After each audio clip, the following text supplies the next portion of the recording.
भाजपा प्रदेश अध्यक्ष मदन कौशिक ने कहा कि चुनाव से पहले कांग्रेस भाजपा सरकार में हुए विकास कार्यों को देखकर प्रेशर में है। उन्होंने उसे बौखलाहट करार दिया। उन्होंने कहा कि राज्य आगे बढ़ा है। उन्होंने कांग्रेस पर निशाना साधा और कहा कि कांग्रेस के 7 साल के कार्यकाल में नेशनल हाईवे में कुल 646 करोड़ खर्च हुए, जबकि भाजपा के कार्यकाल में 12,786 करोड़ खर्च किए गए।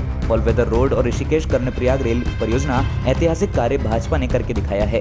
कांग्रेस ने काम किया नहीं और अब श्रेय खोज रही है।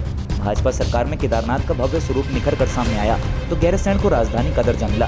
कांग्रेस ने गैरसैंण के लिए कुछ नहीं किया, केवल वोट की राजनीति की है। प्रधानमंत्री नरेंद्र मोदी 18,000 करोड़ की योजनाओं का लोकार्पण और शिलान्यास कर गए हैं। राज्य में कनेक्टिविटी बेहतर होने से पर्यटन और उद्यमिता के बेहतर अवसर होंगे। राज्य के 10 वर्षों का रोड मैप भाजपा ने तैयार किया है और अगले 5 वर्षों में राज्य आदर्श राज्य के तौर पर भी अपनी पहचान बना लेगा। बाजपुर में पूर्व कैबिनेट मंत्री के साथ हुई घटना के बाद अब आगामी विधानसभा चुनाव को देखते हुए एसएसपी नैनीताल ने अधीनस्थ अधिकारियों की बैठक ली। उन्होंने चुनाव के मद्देनजर अधिकारियों को पूरी तैयारी करने के निर्देश दिए हैं। एसएसपी के मुताबिक आपराधिक प्रवृत्ति के लोगों के बारे में जानकारी जुटाकर कार्यवाही की जाएगी। इसके अलावा संवेदनशील और अति संवेदनशील पोलिंग बूथ के बारे में जानकारी भी जुटाने के निर्देश दिए हैं।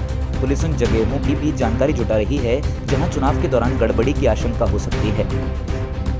संवेदनशील जो पोलिंग स्टेशन हैं उनकी उस जगह पे क्या क्या सेंसिटिविटी है, वहाँ पे इस दौरान क्या क्या घटनाएं हुई हैं, दोबारा से उनका रिवीजन करना है। क्या वो इस बार उसमें इंक्लूड किए जाएंगे, क्या हमें नए बनाने पड़ेंगे तो कौन से बनाने पड़ेंगे, उनका हमें भौतिक जाकर के वहाँ निरीक्षण करना पड़ेगा, फिजिकली वहाँ जाकर के लोगों से बात करनी पड़ेगी।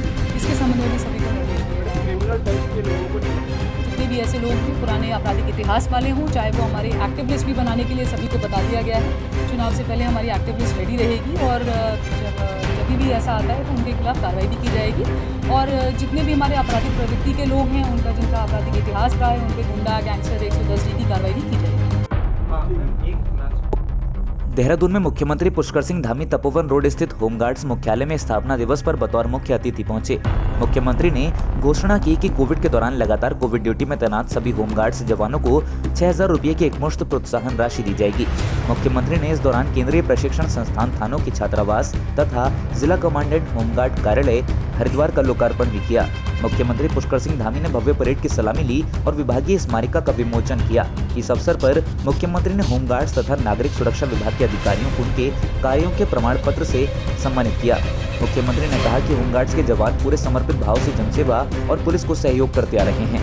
होमगार्ड्स जवानों को जिस भी मोर्चे पर तैनात किया गया उन्होंने उम्मीद से बढ़कर कार्य करके दिखाया। कोरोना की पहली वेव के दौरान रेलवे ने खतरे को देखते हुए संचालन को रोक दिया था। कई महीनों बाद संचालन शुरू हुआ तो गैरकानूनी तरीके से यात्रा करने वालों की संख्या में बढ़ोतरी हुई है और ऐसे में रेलवे अब खास अभियान शुरू कर रहा है। रेलवे बिना टिकट यात्रा करने वालों के खिलाफ अभियान चला रहा है। इसी कड़ी में पूर्व मध्य रेल के अंतर्गत आने वाले सभी 5 मंडलों में चेकिंग ड्राइव चलाया जा रहा है।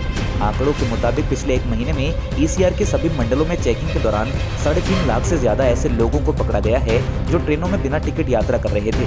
पिछले महीने यानी नवंबर में बिना टिकट यात्रा के कुल 3,49,340 मामले सामने आए, जिनसे जुर्माने के रूप में 20 करोड़ 10 लाख से अधिक का राजस्व प्राप्त हुआ। रेल अधिकारियों के अनुसार कोविड काल के पूर्व नवंबर 2019 की तुलना में नवंबर 2021 में बिना टिकट यात्रा कर रहे लोगों से वसूला गया राजस्व 40.67% अधिक है। राज्य की क्रिकेट को बीसीसीआई ने नई सौगात दी है। भारतीय क्रिकेट बोर्ड उत्तराखंड क्रिकेट की तस्वीर बदलने के लिए अगले 2 सालों में 22 करोड़ रुपए इन्वेस्ट करेगा। इस धनराशि का प्रयोग इंफ्रास्ट्रक्चर विकसित में किया जाएगा।